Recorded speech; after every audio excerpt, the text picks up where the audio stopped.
Welcome to the Seminoles.com Daily Report for Tuesday, September 15th. I'm Ryan Pensy. A hard and steady rain would not get in the way of preparations for the Florida State football team as they prepare for their first road trip of the season to 7th-ranked BYU. Coaches and players seem excited to have a full week to study game film and get back into a normal routine. But the challenge will be their toughest so far this season against a very disciplined Cougar team. It's definitely going to be tough. It's our first away game, so the young guys really don't know what to expect. A long flight, definitely a lot of distance travel, and then playing up in the altitude. It's going to be a totally different environment, something we're not used to.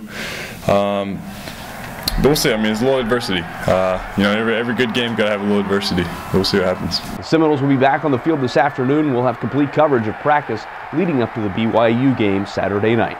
Kaz Borowski was named the ACC Offensive Lineman of the Week on Monday by the Atlantic Coast Conference. Kaz had a career-best game against Jacksonville State, including a 53-yard catch that helped set up the Noles' first touchdown. This was the first weekly honor for the Seminoles this season. The thing I'm glad about is he's continuing to block. I mean, sometimes you get catching balls and, okay, I'm starting to, I'm getting my name noticed, I'm catching big plays, and you forget to block. You got to remember, that tight end's a special guy in that he has to be a complete football player in the passing game and the running game, and he's doing a very good job of that. And then you see his senior leadership and the consistency level and all those things come through. It was a second-place finish for both the Florida State women's golf team and senior Lacey Agnew in the Cougar Classic.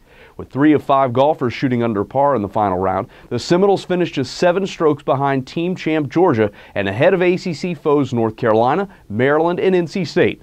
The women's golf team will be back in action in 2 weeks at the Lady Wildcat Invitational. Preseason rankings are out for the women's cross-country team, and the Noles hold the top spot in the coaches' poll. Susan Kuiken will look to lead the team in action this weekend when both the men's and women's teams take on the field at the Virginia Tech Alumni Invitational in Blacksburg, Virginia. And finally, the Atlantic Coast Conference announced yesterday that the Florida State versus South Florida game will be played at noon on September 26th and televised on ESPNU.